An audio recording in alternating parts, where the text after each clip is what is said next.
어머니, 제발 제 체면 좀 깎아 먹지 마세요. 여기 장인 장모님도 계시잖아요.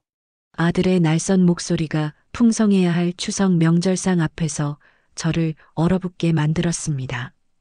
자꾸 그렇게 촌스럽게 구실 거면 나가세요. 당장요. 나가라는 그 세 글자가 비수처럼 제 심장에 박혔습니다. 사돈 식구들이 지켜보는 앞에서 제가 평생을 바쳐 키운 아들이 이 늙은 어미를 집 밖으로 내쫓고 있었습니다. 그때는 몰랐습니다. 그날 아들이 뱉어낸 그 모진 말 한마디가 제 남은 인생을 송두리째 뒤흔들어 놓을 줄은 말입니다. 여러분, 제가 이런 완벽한 복수를 하게 된 이유가 궁금하시죠? 그런데 이야기 시작하기 전에 혹시 구독과 좋아요 눌러주셨나요? 여러분의 작은 관심 하나하나가 제게는 정말 큰 힘이 되거든요. 모든 비극의 시작은 참으로 그럴듯한 제안에서부터였습니다. 몇 달 전 추석을 앞두고 며느리 지연이가 제게 전화를 걸어왔습니다. 어머님, 이번 명절에 저희 집으로 오셔서 같이 보내시는 건 어떠세요? 저희 친정 엄마도 오시기로 했거든요. 저는 순간 당황했습니다. 원래 명절이란 시댁에 먼저 와서 차례를 지내고 그 후에 친정에 가는 것이 순서 아니던가요? 그런데 사돈과 시어머니가 한 집에 모여 명절을 보낸다니 들어본 적도 없는 이야기였습니다. 세야, 그게 무슨 말이냐? 사부인께서 너네 집으로 오시면 어떡해? 내가 거기로 가야지. 제 말에 며느리는 능숙하게 대답했습니다. 에이 어머님, 요즘 세상에 그런 게 어디 있어요? 어머님도 아버님 돌아가시고 혼자 계셔서 적적하시잖아요. 저희 엄마도 아빠가 해외 출장 가셔서 오래 혼자 계시거든요. 딸도 저 하나뿐이라 외로우실 텐데 이럴 때 그냥 저희 집에서 다 같이 모여 북적하게 보내면 좋죠. 안 그러세요? 듣고 보니 틀린 말은 아니었습니다. 남편과 사별한 지 벌써 20년, 아들 민수를 출가시키고 나니 빈집을 저 혼자 지켜야 했습니다.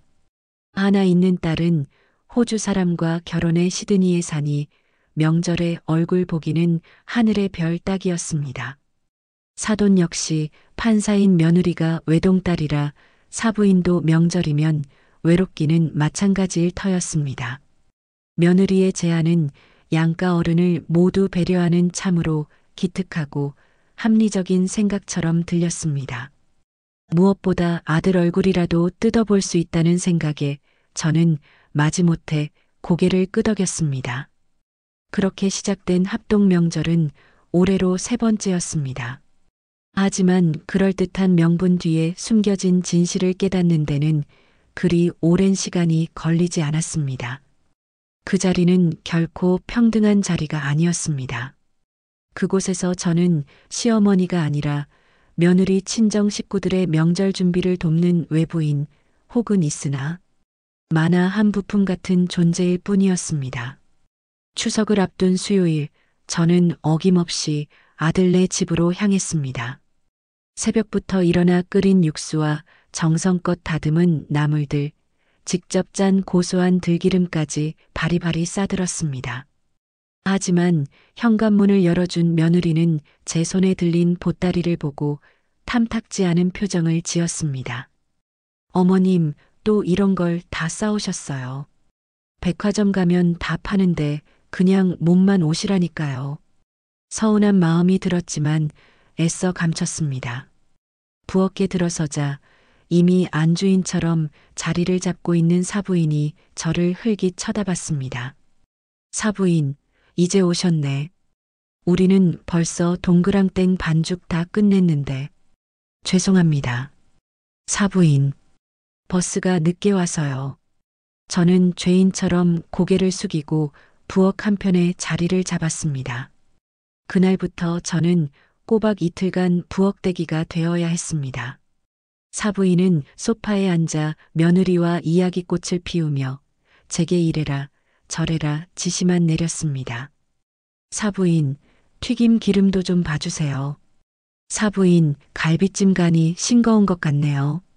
저는 묵묵히 그들의 지시를 따랐습니다. 아들 민수는 퇴근하고 돌아와 제게는 눈길 한 번 주지 않고 장모에게 달려가 어깨를 주물러 주었습니다. 그 모습을 보고 있자니 제가 평생을 바쳐 키운 아들이 아니라 사돈에게 드린 대신 사위 같다는 생각마저 들었습니다. 밤이 되면 저는 장롱에 먼지 쌓인 곳에서 낡은 종이 상자를 꺼내 보곤 했습니다. 20년이 넘도록 시장 좌판에서 채소를 팔고 식당에서 설거지를 하며 번전 돈을 모아 사들인 땅 문서들이 담긴 상자였습니다. 남편이 남긴 얼마 안 되는 보험금과 재털이 같은 돈을 합쳐 아들 몰래 사둔 충청도 시골의 쓸모없는 땅들. 언젠가 아들에게 짐이 되지 않고 제 마지막 자존심을 지킬 비빌 언덕이 되어 주리라 믿었던 저만의 비밀이었습니다. 누렇게 바랜 종이 쪼가리들을 가만히 쓸어보면 텅 비었던 마음이 조금은 채워지는 것 같았습니다. 이 상자만큼은 아들도 며느리도 그 누구도 모르는 나만의 성이었습니다. 그리고 모든 비극이 터져버린 추석 당일 아침, 저는 새벽같이 일어나 마지막 차례상 준비를 했습니다. 어젯밤 늦게까지 준비한 음식들을 정성껏 상에 올렸습니다. 잠시 후 며느리와 사부인은 곱게 한복을 차려입고 나타나 거실 소파에 자리를 잡았습니다. 저는 부엌과 거실을 오가며 마지막 상차림으로 분주했습니다. 차례가 끝나고 드디어 식사 시간이 되었습니다. 온 가족이 거실에 둘러앉아 웃음꽃을 피웠습니다. 하지만 그 웃음 속에 제 자리는 없었습니다. 저는 그저 묵묵히 사람들의 빈 그릇을 채워주고 떨어진 음식을 나르기 바빴습니다. 바로 그때 운명을 바꾼 그 순간이 찾아왔습니다. 그때 바깥사돈이 점잖게 입을 열었습니다. 원래는 사업 때문에 해외 출장이 잦아 명절에는 얼굴 보기 힘들었는데 올해는 마침 시간이 되어 온 가족이 함께 명절을 보내게 된 것이었습니다. 사부인께서는 어디 사신다고 하셨죠? 네, 저는 강북의 작은 아파트에서 혼자 삽니다. 제가 어색하게 대답하는 순간 며느리 지연이가 기다렸다는 듯이 끼어들었습니다. 어머니, 그 아파트 언제까지 그러고 사실 거예요? 이제 연세도 있으신데. 민수 씨 명의로 넘기고 저희랑 같이 사시든지 해야죠. 그래야 저희도 마음이 편하죠. 갑작스러운 며느리의 말에 심장이 쿵 내려앉았습니다. 남편이 제게 남겨준 재산이자 제 인생의 마지막 보루인 아파트였습니다. 그걸 아들 명의로 넘기라니요. 저는 더 이상 참지 않기로 했습니다. 저는 며느리를 똑바로 쳐다보며 그동안 제 마음속에만 담아두었던 말을 꺼냈습니다. 혜야, 내가 너에게 해준 게 얼만데 이제는 내 마지막 집까지 탐을 내는 것이냐? 내가 너에게 보태준 돈이며 손주 학원비만 모았어도 이만한 아파트 한 채는 더 샀을 게다. 제 반격에 거실의 분위기가 싸늘하게 식었습니다. 며느리의 얼굴은 하얗게 질렸고 바깥사돈의 표정은 노골적으로 불쾌하게 변했습니다. 바로 그 순간이었습니다. 가만히 듣고 있던 아들 민수가 제 말을 끊으며 벌떡 일어섰습니다. 그의 얼굴은 분노로 시뻘겋게 달아올라 있었습니다. 어머니, 지금 제 정신이세요? 장인, 장모님 앞에서 지금 무슨 망신을 주시는 겁니까? 내가 틀린 말 했느냐? 내 처가에 돈 들어가는 건 아깝지 않고 이 어미가 가진 마지막 집 한 채는 그렇게 아까워서 빼앗아 가야 속이 시원하겠느냐는 말이다. 제 소리에 붙이는 말에 아들의 이성이 완전히 끊어져 버렸습니다. 어머니 제발 제 채면 좀 깎아먹지 마세요. 여기 장인 장모님도 계시잖아요. 시끄럽던 거실이 순간 찬물을 끼얹은 듯 조용해졌습니다. 모든 사람의 시선이 제게로 향했습니다. 저는 쥐구멍이라도 숨고 싶은 심정이었습니다. 아들은 제 손에 들린 숟가락을 거칠게 빼앗으며 말을 이었습니다. 자꾸 그렇게 촌스럽게 구실 거면 나가세요. 당장요. 나가라는 그 세 글자가 비수처럼 날아와 심장에 박혔습니다. 귀를 의심하고 또 의심했습니다. 숟가락을 놓친 손이 덜덜 떨렸습니다. 눈앞이 캄캄해지고 숨이 턱 막혔습니다. 쿵! 둔탁한 소리와 함께 현관문이 닫혔습니다. 그 소리는 마치 제 72년 인생의 마지막 장을 닫아버리는 소리처럼 귓속에서 오랫동안 아프게 울렸습니다. 저는 손에 든 작은 보따리 하나만을 간신히 쥔 채 차가운 아파트 복도 위에 버려졌습니다. 문 안쪽에서는 사돈의 어머 세상에. 저 양반도 참아는 가식적인 현찮은 소리와 며느리의 엄마 신경 쓰지 마. 저러다 말겠지라는 짜증 섞인 목소리가 희미하게 들려왔습니다. 하지만 그 모든 소리를 압도한 것은 제 귓가를 떠나지 않는 아들의 그 잔인한 목소리였습니다. 나가세요. 당장요. 차라리 다른 사람들이 제게 돌을 던졌다면 덜 비참했을까요? 하지만 바깥 사돈도 안 사돈도 심지어 며느리마저도 아들의 그 포언 앞에 약속이라도 한 듯 침묵했습니다. 그들의 침묵이야말로 내 아들의 행동에 대한 완벽한 동의이자 제게 내려진 사회적 사망 선고와도 같았습니다. 아들은 가장 앞에서 칼을 휘둘렀고 나머지 모두는 그 피를 닦아줄 준비를 하는 공범자들이었습니다. 엘리베이터 버튼을 누를 힘조차 없었습니다. 저는 벽에 등을 기댄 채 그대로 주저앉았습니다. 무릎에 얼굴을 묻자 그제야 참았던 눈물이 뜨겁게 터져 나왔습니다. 어깨가 들썩일 정도로 울음이 터져 나왔지만 소리내어 울 수도 없었습니다. 혹여나 이웃이라도 마주칠까, 혹여나 문 안의 아들 내외에게 제 울음소리가 들릴까 두려웠습니다. 이 나이가 되도록 저는 여전히 남의 눈치를 보고 아들을 걱정하고 있었습니다. 평생을 그렇게 살아왔기 때문입니다. 얼마나 그렇게 앉아 있었을까? 복도. 어딘가에서 나는 아이의 천진난만한 발소리에 저는 화들짝 놀라며 몸을 일으켰습니다. 퉁퉁 부은 눈을 손등으로 급히 훔치고 아무렇지 않은 척 휘청거리며 엘리베이터에 몸을 맡겼습니다. 1층에 내려 아파트 단지를 빠져나오는 내내 저는 고개를 들지 못했습니다. 화목한 명절날 가족에게서 쫓겨난 늙은 어미의 행색을 누구에게도 보이고 싶지 않았습니다. 추석이라 텅 빈 거리에는 낙엽만이 바람에 뒹굴고 있었습니다.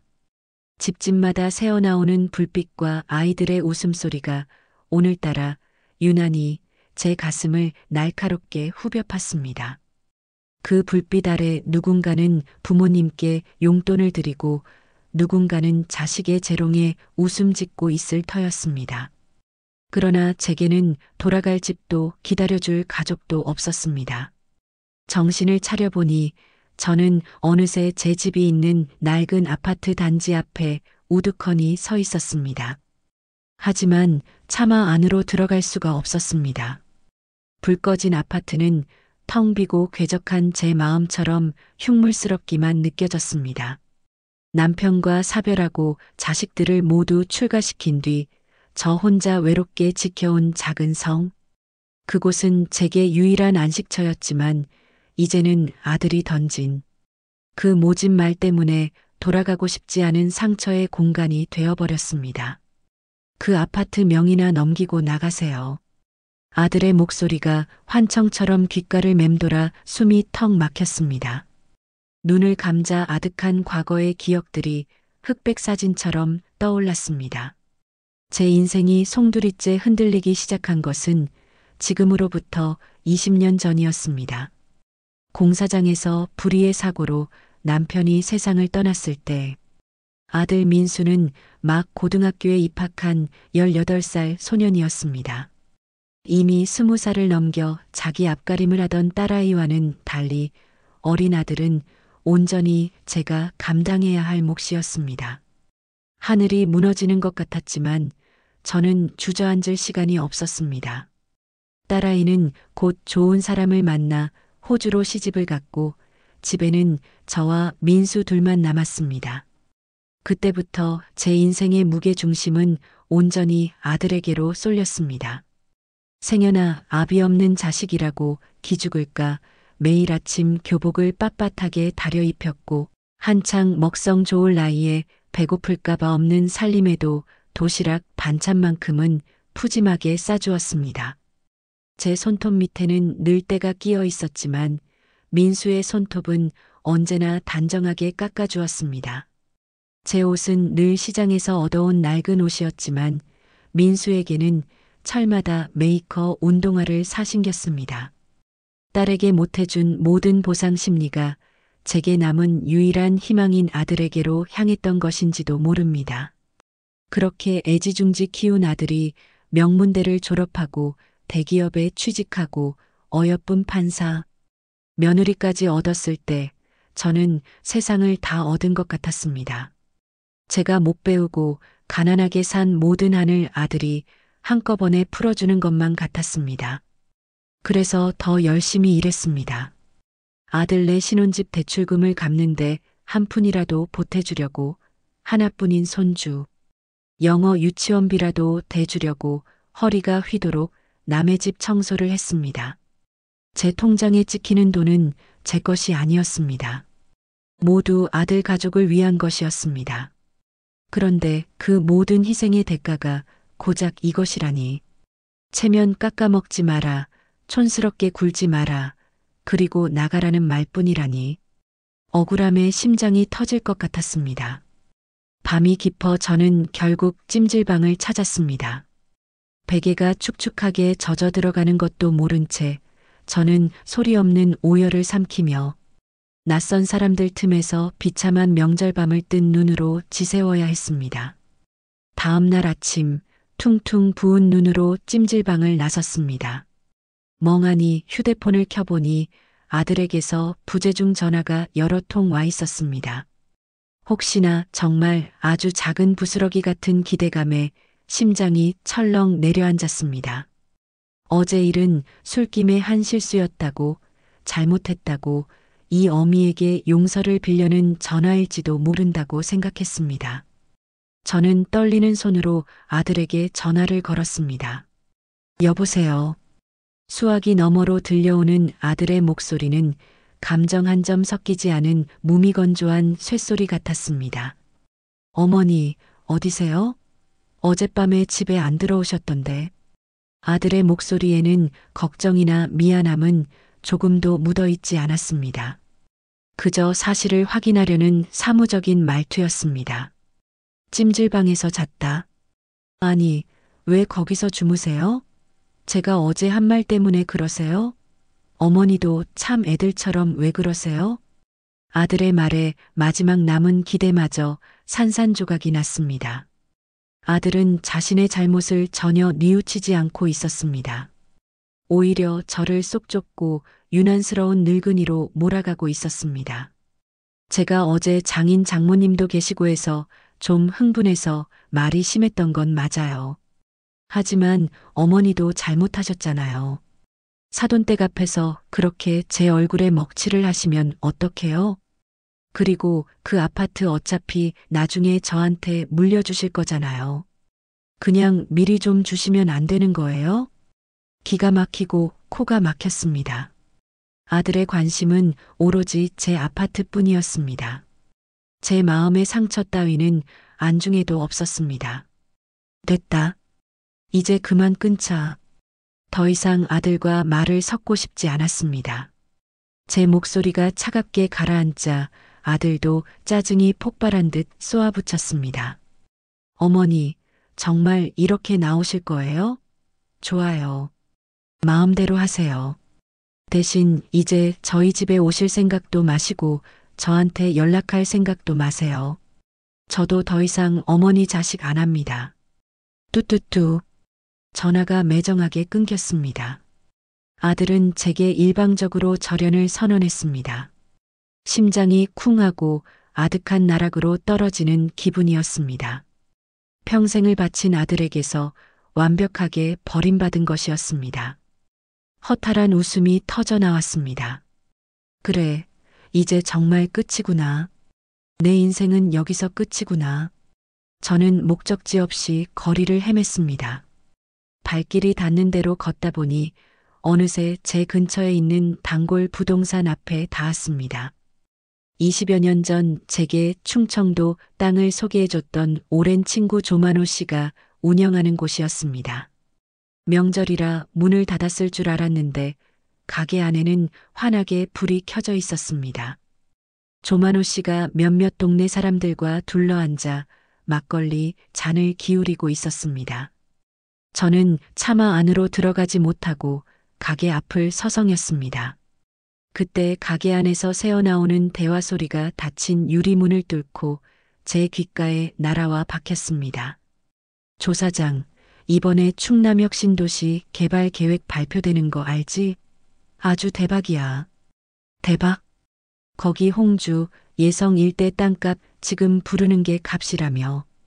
말도 마, 예전엔 거저줘도 안 가질 똥값 땅이었는데 지금은 평당 수백만 원을 호가한다니까. 도청 이전하고 공공기관 들어서면서 천지가 개벽한 거지.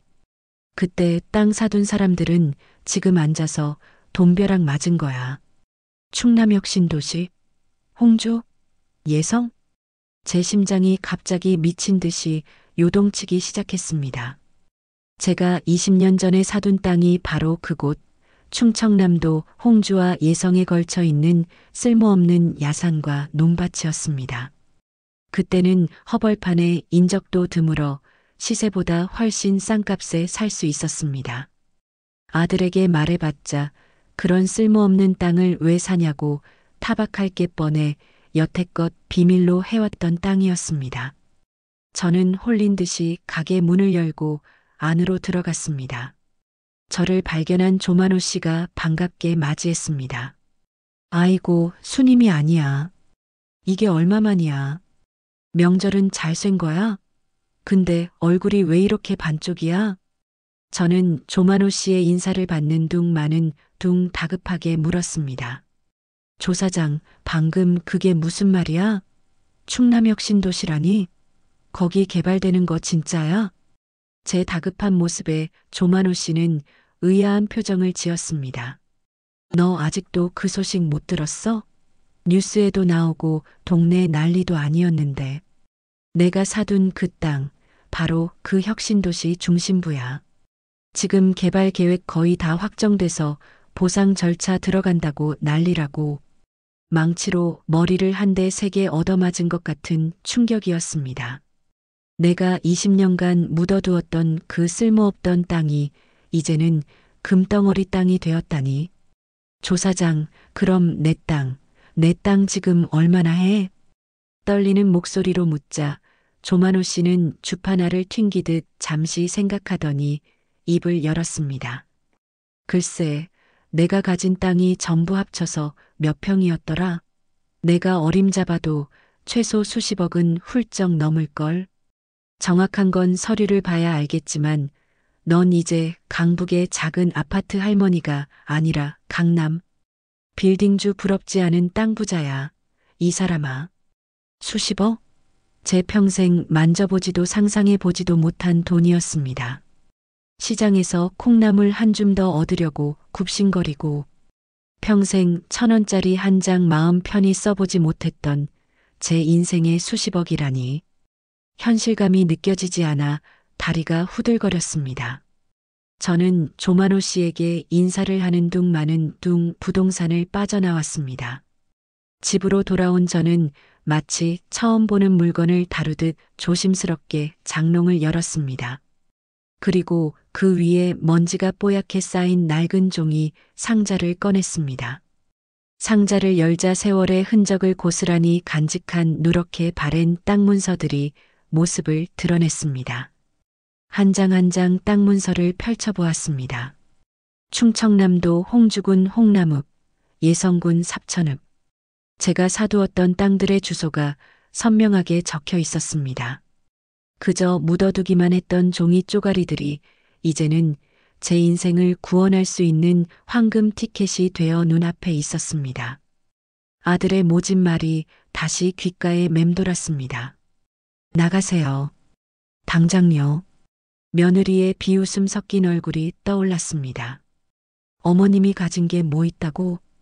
그리고 제 통장에 꽂히던 돈을 당연하게 빼가던 그들의 탐욕스러운 얼굴이 스쳐 지나갔습니다.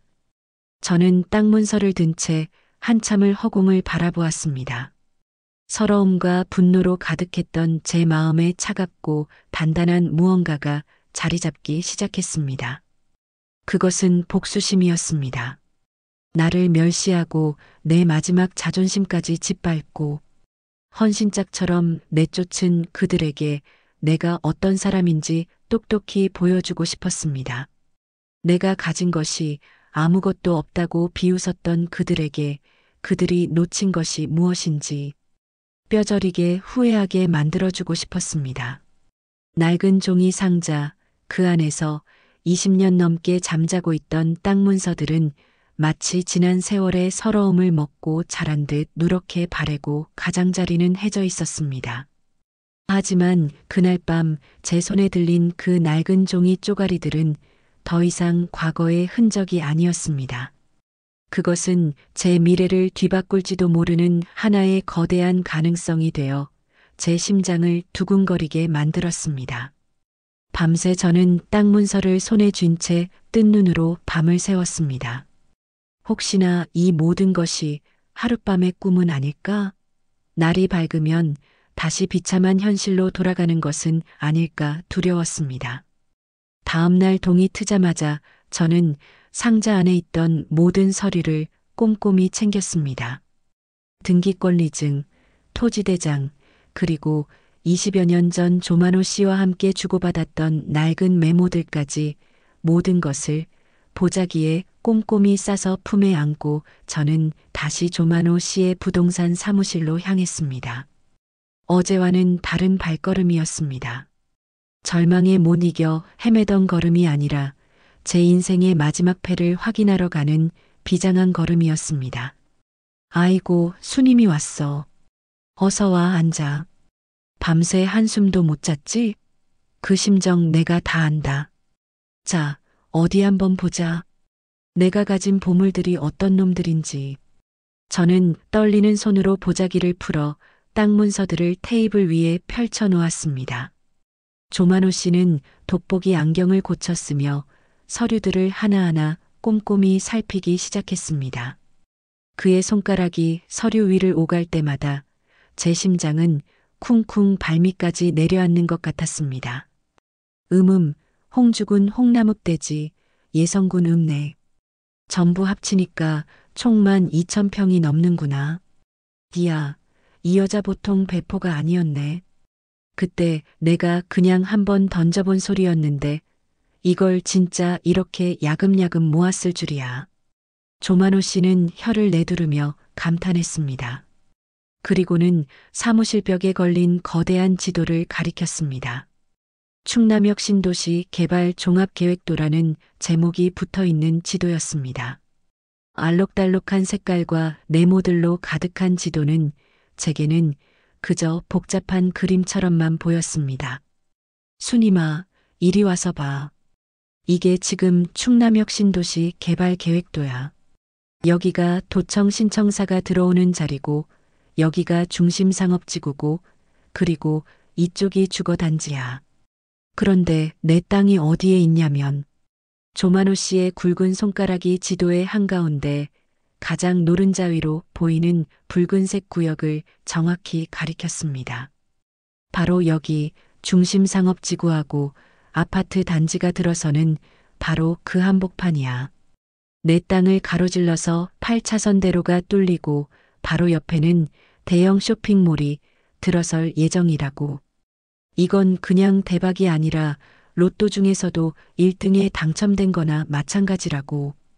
저는 제 눈을 의심하며 지도를 들여다보았습니다. 20년 전 제가 그 땅을 샀을 때만 해도 그곳은 질퍽한 농과 잡초만 무성한 야산이었습니다. 비가 오면 발이 푹 빠지고 여름이면 뱀이 나온다고 동네 사람들조차 접근을 꺼리던 쓸모없는 땅이었습니다. 그런데 그 땅이 이제 신도시의 심장부가 된다니. 조 사장, 그럼 정말 돈이 돼? 제 어리석은 질문에 조만호 씨는 허허 웃으며 최근 거래 시세가 적힌 서류철을 꺼내 보여주었습니다. 돈이 되냐고? 순이마, 정신 차려. 지금이 동네 땅 부르는 게 값이야. 내 땅 위치 정도면 최소 평당 300만 원은 받을 수 있어. 아니, 상업지구에 붙은 땅은 500만 원도 넘어갈 수 있지. 내가 대충 계산기만 두드려 봐도 어림잡아 400억이야. 400억? 400억? 그 액수를 듣는 순간 저는 숨을 쉴 수가 없었습니다. 머릿속이 핑 돌고 다리에 힘이 풀려 주저앉을 뻔했습니다. 평생 1,000원짜리 한 장 마음 편히 써보지 못했던 내 인생의 400억이라니. 그건 돈이 아니라 제 상상력 밖에 어떤 거대한 관념 덩어리처럼 느껴졌습니다. 그 순간 문득 몇 년 전 아들 민수와 나눴던 대화가 떠올랐습니다. 어느 날 제가 무심코 시골에 땅이 좀 있다고 말하자 아들은 코웃음을 치며 이렇게 말했었습니다. 어머니, 요즘 세상에 그런 시골 땅이 돈이 돼요? 쳐다보는 사람도 없어요. 괜히 세금만 내고 골치 아프니까 헐값에라도 빨리 팔아버리세요. 그 돈으로 손주 과자나 사주시고요. 며느리 역시 옆에서 거들었습니다. 어머님도 참 그런 땅 가지고 계시면 뭐 하세요? 촌스럽게. 저희 친구들 부모님은 다들 강남에 빌딩 한 채씩은 가지고 계신다는데 그들의 비웃음 섞인 목소리가 마치 어제 일처럼 생생하게 귓가를 맴돌았습니다. 그들에게 저는 그저 촌스러운 시골 땅이나 붙들고 있는 세상 물정 모르는 무능한 늙은이에 불과했습니다. 그들이 무시하고 멸시했던 바로 그 땅이 이제는 강남 빌딩 부럽지 않은 가치를 지니게 된 것입니다. 그놈들은 몰랐지. 내가 가진 게 아무것도 없는 줄 알았지. 저도 모르게 혼잣말이 터져 나왔습니다. 제 눈에서 뜨거운 눈물이 왈칵 쏟아졌습니다. 그것은 기쁨의 눈물이 아니었습니다. 지난 세월 멸시와 무시를 견뎌온 서러움의 눈물이었고 제 가치를 몰라준 아들에 대한 원망의 눈물이었으며 이제라도 모든 것을 되돌릴 수 있다는 안도의 눈물이었습니다. 조만호 씨는 말없이 제 어깨를 두드려 주었습니다. 순이마, 이제 울지 마. 울긴 왜 울어? 이제부터는 웃을 일만 남았는데. 이제 그 돈으로 아들 며느리한테 큰 소리 치면서 당당하게 살면 되잖아. 없는 사람 무시하던 놈들한테 돈벼락 한번 시원하게 날려줘 버려. 조만호 씨의 말에 저는 고개를 저었습니다. 아닙니다. 단순히 돈벼락을 날리는 것으로는 부족합니다. 겨우 돈 몇 푼 쥐어준다고 해서 그들이 자신들의 잘못을 진심으로 뉘우칠 리가 없습니다. 오히려 우리 엄마가 드디어 정신 차렸네라며 더 의기양양해질 게 뻔합니다. 제가 원하는 것은 그런 시시한 복수가 아니었습니다. 저는 눈물을 닦고 조만호 씨를 똑바로 쳐다보며 말했습니다. 조 사장, 나 좀 도와줘. 이 땅 아무도 모르게 가장 비싼 값에 팔고 싶어. 그리고 그 돈, 내가 어떻게 쓸지는 그때 가서 내가 결정할 거야. 제 눈빛에서 이전과는 다른 단호함을 읽었는지 조만호 씨는 말없이 고개를 끄덕였습니다. 알겠다, 순이마. 내가 원하는 대로 해줄게. 일단 이 동네 최고의 세무사랑 변호사부터 알아보자. 이런 큰 돈이 오가는 일은 처음부터 전문가 도움을 받아야 뒤탈이 없는 법이야. 부동산 사무실을 나서는 제 발걸음은 더 이상 휘청거리지 않았습니다. 하늘은 여전히 흐리고 바람은 차가웠지만 제 마음속에는 뜨거운 불길이 타오르기 시작했습니다. 나를 무시하고 짓밟았던 아들 내외의 얼굴이 떠올랐습니다. 그들의 탐욕스럽고 오만한 얼굴 위로 이제는 제가 서 있었습니다. 변호사님, 그렇게 해주십시오.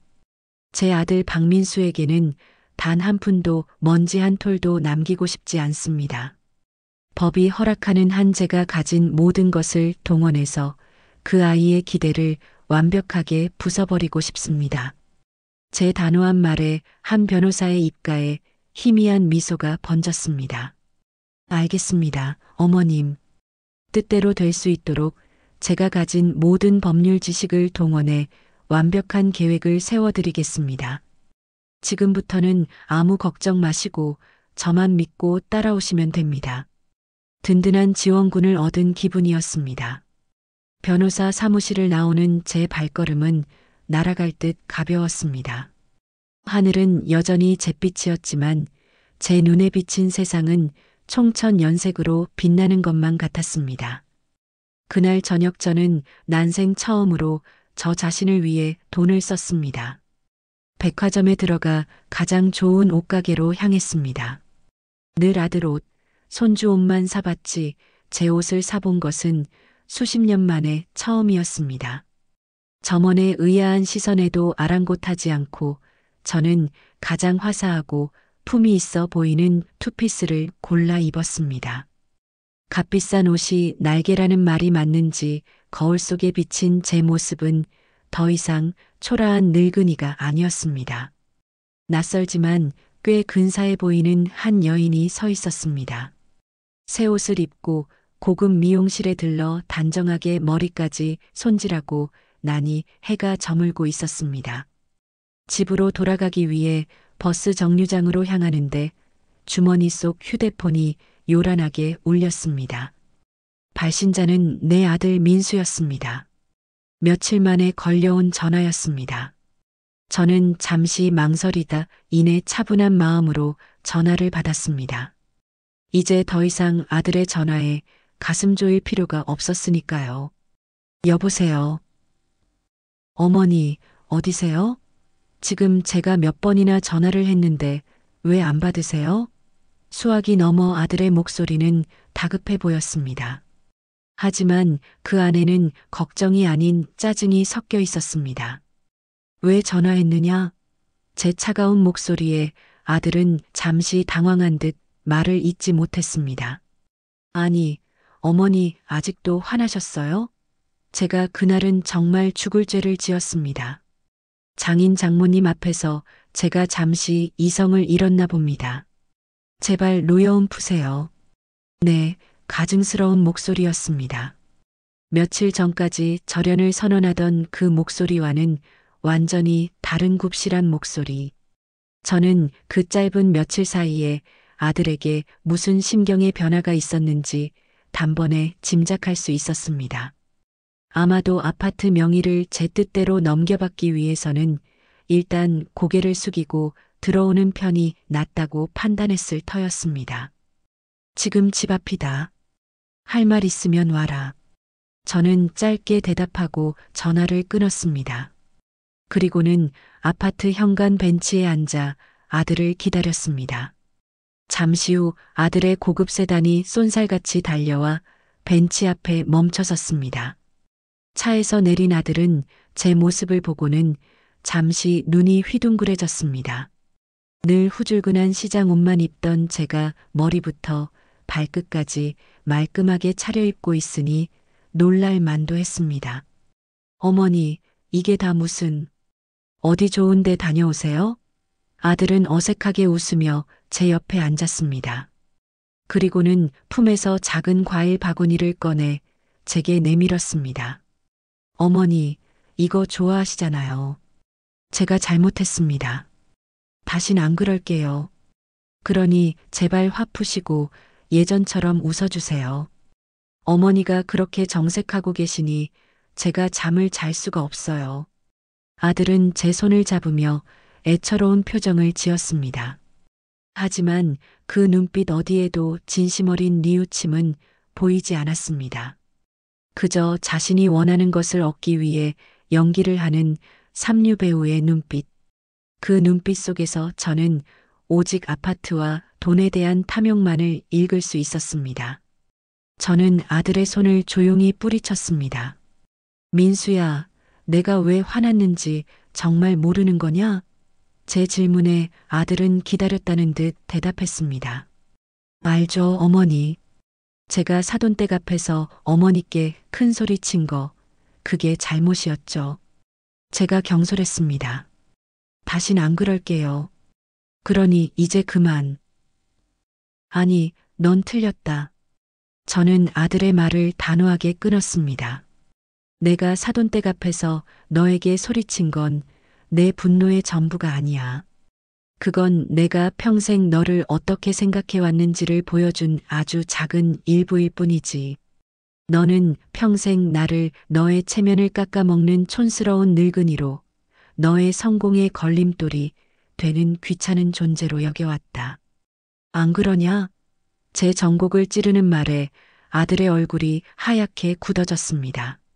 어머니, 그게 무슨 말씀이세요? 제가 어떻게... 더는 듣고 싶지 않구나. 내가 오늘 너를 찾아온 이유가 뭔지 나는 다 안다. 너의 그 가증스러운 사과 뒤에 숨겨진 진짜 목적이 뭔지도. 저는 자리에서 일어났습니다. 더 이상 아들과 같은 공간에 앉아 있는 것조차 역겨웠습니다. 하지만 민수야, 이제 소용없다. 그날 이후 제 하루는 완전히 달라졌습니다. 더 이상 새벽같이 일어나 아들네 집에 보낼 반찬을 만들거나 낡은 아파트 구석구석을 쓸고 닦으며 외로움을 달래지 않았습니다. 대신 저는 매일 아침 한지혁 변호사의 사무실로 출근하다시피 했습니다. 제 인생의 마지막이자 가장 중요한 사업을 시작한 셈이었습니다. 어머님, 이 서류에 서명하시면 지금부터 어머님 소유의 모든 부동산에 대해 처분 금지 가처분 신청이 들어갑니다. 앞으로 어머님의 허락 없이는 그 누구도 심지어 아드님이라도 이 재산을 담보로 대출을 받거나 매매할 수 없게 되는 법적 장치입니다. 한 변호사가 내민 서류 위에 저는 망설임 없이 제 이름 석자를 꾹꾹 눌러 썼습니다. 박수님, 평생 누군가의 아내, 누군가의 엄마로만 불리던 제 이름이 그 순간만큼은 수백억 자산을 지휘하는 총사령관의 서명처럼 느껴졌습니다. 한 변호사와 그의 팀은 일사불란하게 움직였습니다. 충청도 땅들을 가장 높은 값에 매각하기 위해 여러 부동산 업체와 접촉을 시작했고, 동시에 막대한 세금을 줄이기 위한 절세 전략을 수립했습니다. 제 모든 재산을 사회에 환원하기 위한 박수님 희망재단 설립 준비도 차근차근 진행되었습니다. 저는 그 모든 과정을 묵묵히 지켜보며 필요한 서류에 도장을 찍고 서명을 했습니다. 평생 콩나물값 몇백 원에 벌벌 떨던 제가 이제는 수십억, 수백억이 오가는 계약서에 도장을 찍고 있었습니다. 어지럽고 꿈만 같았지만 이상하게 두렵지는 않았습니다. 오히려 제 손으로 내 인생의 운전대를 잡고 있다는 짜릿한 해방감마저 들었습니다. 변화는 아들에게서 먼저 찾아왔습니다. 저에게 절연을 선언하고 돌아간 지 일주일쯤 지났을까? 아침 일찍 현관문 초인종이 요란하게 울렸습니다. 문을 열자 거기에는 수척해진 얼굴의 아들 민수가 서 있었습니다. 그의 손에는 값비싼 한우 갈비 세트가 들려 있었습니다. 어머니, 저 왔어요. 아침 식사는 하셨어요? 저는 아무 말 없이 아들을 쏘아보았습니다. 다시는 찾아오지 말라는 제 말을 귓등으로 들은 모양이었습니다. 여긴 어쩐 일이냐? 제 차가운 목소리에 아들은 멋쩍게 웃으며 집 안으로 비집고 들어왔습니다. 어머니, 제가 지난번엔 정말 잘못했어요. 제가 제 정신이 아니었나 봐요. 어머니 없이 지내보니 정말 죽을 것 같더라고요. 어머니, 제발 저 한 번만 용서해 주세요. 아들은 거실 바닥에 무릎까지 꿇으며 제게 애원했습니다. 하지만 저는 그 연극에 속아줄 만큼 어리숙하지 않았습니다. 아들의 눈동자는 불안하게 흔들리고 있었고 그 안에는 진심 어린 뉘우침이 아닌 무언가를 다급하게 찾으려는 초조함만이 가득했습니다. 저는 단번에 알아차렸습니다. 아들이 무언가 냄새를 맡았다는 것을.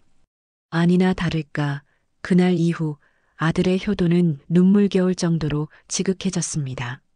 하루가 멀다 하고 찾아와서는 어머니 용돈 쓰세요라며 두툼한 돈 봉투를 내밀었고, 주말이면 어머니 바람 쐬러 가시죠라며 비싼 레스토랑으로 저를 데려갔습니다. 며느리 지연이까지 합세했습니다. 평소에는 제 전화도 잘 받지 않던 아이가 이제는 하루에 3번씩 전화를 걸어 어머님, 식사는 하셨어요? 어디 불편한 데는 없으세요? 라며 살갑게 굴었습니다. 저는 그들의 가증스러운 연극을 묵묵히 받아주었습니다. 아들이 내미는 돈 봉투를 거절하지 않았고, 며느리가 예약한 레스토랑에 가서 비싼 음식을 먹었습니다. 그들이 사주는 옷을 입고 그들이 권하는 영양제를 꼬박꼬박 챙겨 먹었습니다. 마치 아무것도 모르는 순진한 늙은이처럼 그들의 효도에 감격한 척 연기했습니다. 그러던 어느 날 아들이 저를 데리고 백화점 명품관으로 향했습니다. 어머니, 제가 가방 하나 사드릴게요. 그동안 고생만 하셨는데 이제 이런 것도 하나쯤 드셔야죠. 아들은 수백만 원을 호가하는 핸드백을 제게 안겨주었습니다. 평생 시장 바구니만 들고 다녔던 제게는 어울리지도 않는 물건이었습니다. 저는 가방을 만지작거리며 아들에게 무심한 척 물었습니다. 민수야, 갑자기 왜 이렇게 잘해주는 거냐? 무슨 꿍꿍이라도 있는 게냐? 제 말에 아들은 정색을 하며 손을 내저었습니다. 어머니, 무슨 그런 섭섭한 말씀을. 다 제가 불효자라 그렇죠. 이제라도 정신 차리고 어머니께 효도하고 싶은 제 진심입니다. 진심. 그 단어가 귓가에 박혀 웃음이 나올 뻔했습니다. 저는 아들의 진심이 어디에서 비롯되었는지 알고 있었습니다. 며칠 전 조만호 씨에게서 연락이 왔었습니다. 아들 민수가 부동산에 찾아와 혹시 우리 어머니 땅 좀 가지고 계신 게 있느냐고 넌지시 떠보았다는 것이었습니다. 충남역 신도시 개발 소문을 듣고 혹시나 하는 마음에 제 뒤를 캔 것이었습니다. 저는 아들의 눈을 똑바로 쳐다보며 말했습니다. 그래, 너의 진심이 그렇다면 어디 한번 믿어보마. 그리고는 아들이 사준 명품 가방을 어깨에 둘러맸습니다. 아들은 제 모습에 만족스러운 듯 환하게 웃었습니다. 그 웃음 뒤에 숨겨진 시커먼 탐욕을 저는 똑똑히 보고 있었습니다. 그날 이후 저는 아들 내외의 놀이에 적극적으로 동참하기 시작했습니다. 저는 일부러 그들 앞에서 한지혁 변호사와 통화했습니다. 아, 한 변호사님. 네네. 땅 매각은 잘 진행되고 있지요? 세금 문제가 복잡하다던데 알아서 잘 처리해 주십시오. 저는 변호사님만 믿습니다. 저는 변호사님과 정말 통화하는 것처럼 능청스럽게 연기했습니다. 제 통화 내용을 엿들은 아들과 며느리의 눈이 탐욕으로 번들거리는 것을 저는 놓치지 않았습니다. 이제 상황은 완전히 역전되었습니다. 쫓고 쫓기는 관계가 뒤바뀐 것입니다. 이전에는 아들이 저를 귀찮아하고 피했다면 이제는 아들이 제 주위를 맴돌며 제 기분을 살피고 있었습니다. 그들은 제 재산이라는 달콤한 꿀단지를 눈앞에 두고 안달이 나 있는 꼴이었습니다. 그들이 제게 퍼붓는 가짜 효도를 마음껏 누리며 그들의 탐욕이 어디까지인지 시험해 보기로 했습니다. 그들이 더 높이, 더 간절하게 기어오를수록 나중에 추락할 때 충격은 더 클 테니까요. 어느 날 저녁 아들 내외가 차려준 근사한 저녁상 앞에서 저는 무심하게 말했습니다. 내가 요즘 변호사 만나서 유언장 준비를 하고 있다. 그 한마디에 식탁의 공기가 순간 얼어붙었습니다. 아들과 며느리는 애써 태연한 척했지만 동공이 흔들리는 것을 숨기지는 못했습니다. 며느리가 조심스럽게 입을 열었습니다. 어머님, 벌써 그런 걸 왜 준비하세요? 저희 곁에서 오래오래 사셔야죠. 사람 일이란 건 모르는 거다. 미리 준비해둬서 나쁠 건 없지. 내 재산이 생각보다 꽤 되더구나. 이걸 어떻게 정리해야 할지 머리가 좀 아프다. 저는 일부러 아들 내외를 보며 깊은 한숨을 내쉬었습니다. 그러자 아들이 기다렸다는 듯이 제 손을 덥석 잡았습니다. 어머니, 그런 걱정은 왜 하세요? 저희가 있잖아요. 어머니 재산 저희가 앞으로 잘 관리하고 불려나갈게요. 그러니 아무 걱정 마시고 저희만 믿으세요. 드디어 녀석의 시커먼 속내가 꼬리를 드러내고 있었습니다. 저는 속으로 차가운 미소를 지으며 고개를 끄덕였습니다. 그래, 너희만 믿으마. 그 말을 듣는 아들의 얼굴에 화색이 도는 것을 보며 저는 확신했습니다. 이 탐욕스러운 아들은 제가 파놓은 덫에 제 발로 걸어 들어오고 있다는 것을, 이제 이 덫을 언제 어떤 방식으로 터뜨려야 가장 극적인 효과를 낼 수 있을지 즐거운 고민만이 남았을 뿐이었습니다. 나의 복수극은 이제 막 이막을 올리고 있었습니다. 내가 유언장을 준비한다는 폭탄 선언을 한 이후 아들 민수와 며느리 지연의 효도 경쟁은 그야말로 눈물겨운 경지에 이르렀습니다. 그들은 마치 굶주린 하이에나처럼 내 주위를 맴돌며 내 재산이라는 먹잇감이 다른 곳으로 새어나가지 않을까 전전긍긍했습니다. 나는 그들의 역겨운 위선을 모르는 척 받아주며 내 복수의 무대를 차근차근 준비해 나갔습니다. 그리고 마침내 결정적인 그날이 왔습니다. 아침 9시 뉴스, 텔레비전 앵커의 상기된 목소리가 거실을 가득 메웠습니다. 정부가 오늘 오전 충남역 신도시 개발 사업 계획을 공식 발표했습니다. 충남 홍주와 예성 일대에 조성될 이번 신도시는 행정, 상업, 주거 기능이 복합된 최첨단 자족도시로 건설될 예정이며 이에 따라 해당 지역의 토지 보상 절차가 본격적으로 시작될 전망입니다. 전문가들은 이번 개발로 인해 해당 지역의 지가가 수십 배 폭등할 것으로 예상하고 있습니다. 뉴스가 끝나기 무섭게 아들 민수에게서 전화가 걸려왔습니다. 그의 목소리는 주체할 수 없는 흥분으로 떨리고 있었습니다. 어머니, 뉴스 보셨어요? 어머니, 땅 진짜 대박 났어요. 제가 알아봤는데 우리 땅이 그 개발 구역 정중앙이래요. 이제 우리 억만장자 되는 거예요. 어머니 땅이 아니라 우리 땅이라니. 얼마 전까지만 해도 그런 쓸모없는 땅이라며 멸시하던 그가 이제는 제 땅을 서슴없이 우리의 것으로 칭하고 있었습니다. 그 뻔뻔함에 허탈한 웃음이 나왔습니다. 그래, 잘 됐구나. 내 덤덤한 반응에 아들은 오히려 안달이 난 듯 소리쳤습니다. 어머니, 지금 그게 할 소리예요? 잘된 정도가 아니죠. 인생 역전이에요. 어머니, 아무데도 가지 마시고 집에 떡하니 계세요. 제가 지금 당장 그리로 달려가겠습니다. 1시간도 채 되지 않아 아들은 웬 낯선 이 2명을 대동하고 우리 집 현관문을 박차고 들어왔습니다. 그는 의기양양한 표정으로 제게 그들을 소개했습니다. 어머니, 인사하세요. 이쪽은 제 고등학교 동창인데 강남에서 제일 잘 나가는 세무사 김프로고요. 이쪽은 유명 자산관리사 박 팀장입니다. 이제 우리도 수백억대 자산가가 됐으니 전문가들의 관리를 받아야죠. 기가 막혔습니다. 저와는 단 한마디 상의도 없이 제 재산을 관리하겠다며 멋대로 사람들을 끌고 온 것이었습니다.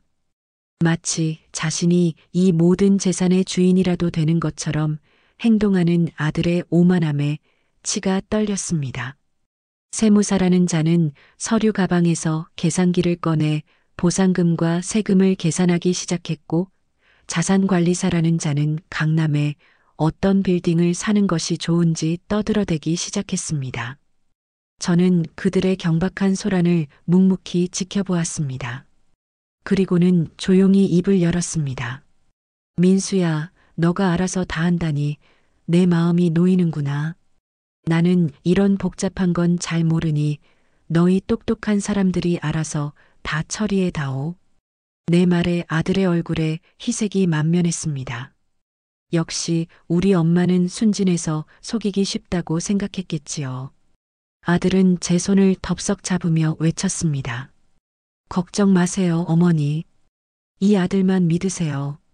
제가 어머니 재산 티끌 하나 손에 안 보고 10배, 100배로 불려드릴게요. 그날 이후 우리 집은 아들이 끌고 온 전문가들로 문전성시를 이루었습니다. 그들은 매일같이 찾아와 제 앞에서 재산이 어떻고 세금이 어떻고 투자가 어떻고 하며 자기들끼리 떠들어댔습니다. 저는 그저 귀찮다는 듯 혹은 아무것도 모른다는 듯 소파에 앉아 뜨개질만 했습니다. 그럴수록 아들은 더욱 신이 나서 날뛰었습니다. 그는 이미 400억의 주인이 된 것처럼 행동했습니다. 며느리에게는 외제차를 사주었고 자신은 강남의 최고급 아파트 모델하우스를 보러 다녔습니다. 저는 그 모든 광경을 지켜보며 한지혁 변호사와 함께 마지막 계획을 실행에 옮기고 있었습니다. 바로 제 명의로 된 모든 부동산의 소유권을 수탁자인 신탁회사로 완전히 이전하는 부동산 처분 신탁 계약을 체결하는 것이었습니다. 며칠 후 저는 집으로 불렀습니다. 민수야, 내가 하도 성하라. 나도 유언장이라는 걸 한번 써봤다. 유언장이라는 말에 아들의 눈이 반짝였습니다. 저는 서랍에서 한지혁 변호사가 미리 준비해준 가짜 유언장 봉투를 꺼내 아들에게 건넸습니다. 아들은 떨리는 손으로 봉투를 받아들었습니다. 어머니, 이걸 저한테. 그래, 내가 너의 아들이니 너에게 맡기는 게 당연하지. 잘 가지고 있다가 내가 눈 감는 날 열어보거라. 아들은 감격에 겨운 표정으로 저를 끌어안았습니다. 어머니, 감사합니다. 정말 감사합니다. 제가 앞으로 평생 어머니께 효도하며 잘 모실게요. 아들의 품에 안겨 저는 등 뒤로 차가운 미소를 지었습니다. 불쌍한 내 아들. 지금 내가 끌어안고 있는 것은 수백억의 유산이 아니라 텅 빈 종이 쪽지에 불과하다는 사실을 너는 까맣게 모르고 있겠지. 드디어 결전의 날이 밝았습니다. 아침 햇살이 낡은 아파트 창문으로 쏟아져 들어오는 것을 보며 저는 지난 몇 달간의 시간을 떠올렸습니다. 추석날 아들에게서 버림받고 찜질방을 전전하던 비참한 늙은이. 그리고 이제 수백억의 재산을 무기로 아들의 탐욕스러운 심장을 겨누고 있는 복수의 화신. 그 간극이 아득하게 느껴졌지만 제 마음은 이상할 정도로 평온했습니다. 오늘 저는 이 길고 지긋지긋한 악연의 고리를 제 손으로 끊어낼 작정이었습니다. 저는 어제 아들 내외에게 전화를 걸어 저녁에 시내 최고급 한정식 집에서 만나자고 했습니다. 중요한 할 이야기가 있다는 제 말에 아들은 잔뜩 들뜬 목소리로 알겠다고 대답했습니다. 아마도 제가 드디어 유산을 분배하려는 것이라 생각했겠지요. 약속 시간이 되자 저는 한지혁 변호사와 함께 한정식 집의 가장 좋은 방으로 들어섰습니다. 얼마 후 한껏 멋을 낸 아들 민수와 며느리 지연이가 상기된 얼굴로 들어왔습니다. 저와 한 변호사를 보고는 잠시 당황하는 듯 했지만 이내 며느리가 특유의 가식적인 미소를 지으며 제 옆에 앉았습니다. 어머님, 좋은 곳으로 부르셨네요. 옆에 계신 분은 누구시죠? 내 법률 자문을 맡아주고 있는 한지혁 변호사다. 오늘 중요한 이야기를 해야 해서 모셨다. 변호사라는 말에 두 사람의 얼굴에 잠시 긴장감이 스쳤지만 아들은 이내 그것을 탐욕스러운 미소로 바꾸었습니다. 아마도 유산 상속 절차를 위해 제가 부른 것이라 짐작했을 것입니다. 민수야, 내가 물어보고 싶은 게 있다. 만약에 말이다. 내가 가진 땅이 사실은 아무 값어치 없는 쓸모없는 땅이었다면 그래도 너는 지금처럼 내게 효도했을 것 같으냐? 제 돌발적인 질문에 아들과 며느리의 얼굴이 순간 굳어졌습니다. 아들은 잠시 머뭇거리다 이내 억지 미소를 지으며 대답했습니다. 어머니, 무슨 그런 섭섭한 말씀을 하세요? 저는 돈 때문에 어머니께 잘해드리는 게 아닙니다. 어머니는 제 유일한 어머니시잖아요. 어머니 재산이 많든 적든 저는 평생 어머니 아들입니다. 뻔뻔한 거짓말. 저는 그 말을 듣는 순간 마음속에 남아있던 한 가닥 미련마저 완전히 지워버렸습니다. 저는 숟가락을 조용히 내려놓고 한지혁 변호사를 향해 고개를 끄덕였습니다. 신호를 받은 한 변호사가 서류 가방에서 두툼한 서류 뭉치를 꺼내 테이블 위에 올려놓았습니다. 박민수 씨, 김지연 씨, 지금부터 제가 드리는 말씀을 잘 들으시기 바랍니다.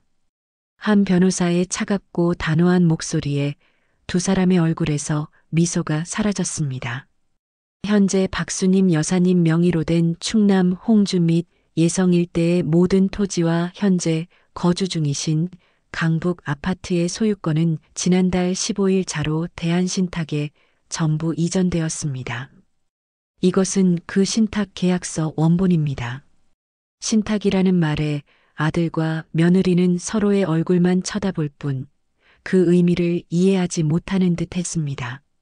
신탁 계약에 따라 해당 부동산을 처분한 모든 대금은 박수님 희망재단 설립 기금으로 전액 사용될 예정입니다.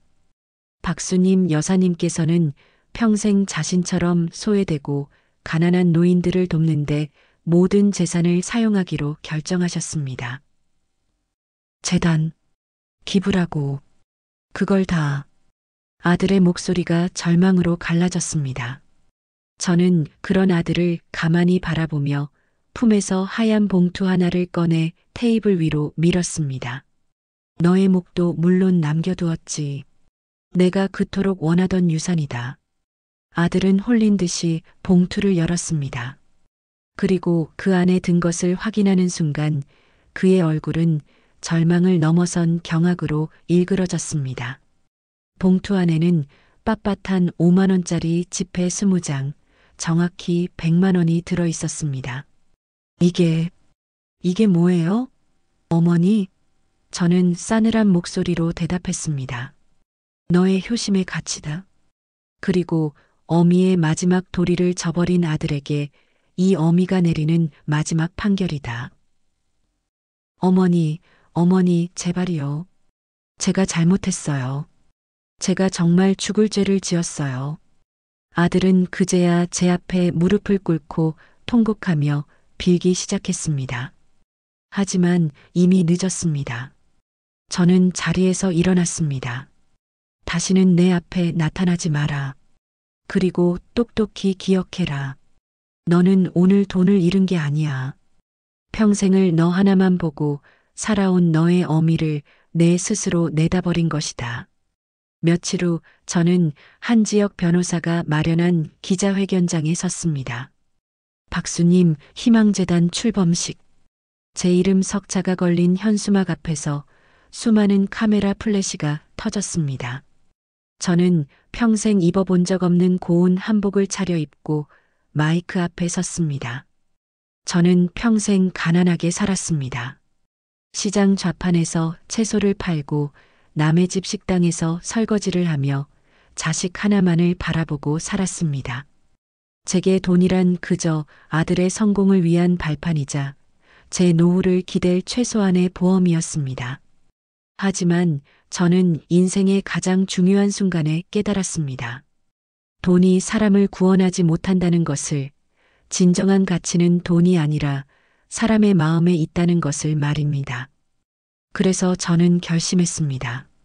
제가 평생 피땀 흘려 모은 이 재산을 저처럼 평생 고생만 하다 기댈 곳 없이 늙어가는 어르신들을 위해 사용하기로 말입니다. 여러분, 오늘 제 이야기를 끝까지 들어주셔서 정말 감사합니다. 혹시 비슷한 경험이 있으시거나 용기가 필요한 순간이 있으시다면 주저하지 말고 댓글로 이야기해 주세요. 우리 서로 응원해 주어요. 그리고 구독과 좋아요도 잊지 않으셨죠? 여러분의 작은 관심이 저처럼 용기가 필요한 누군가에게 큰 힘이 될 수 있어요. 혹시 비슷한 상황에 계신 분들이라면 우리 함께 용기를 내어 보아요. 인생은 정말 짧아요. 남을 위해서만 살기에는 말이에요. 진짜 중요한 건 내가 행복한지, 내가 원하는 삶을 살고 있는지예요. 때로는 내 자존심을 지키는 것이 가족의 화목보다 더 중요할 수도 있어요. 지금 이 순간이 여러분 인생의 새로운 시작점이 될 수 있어요. 오늘도 제 이야기를 끝까지 들어주셔서 고마워요. 여러분 모두 행복하세요. 그럼 다음 이야기에서 또 만나요. 안녕히 계세요.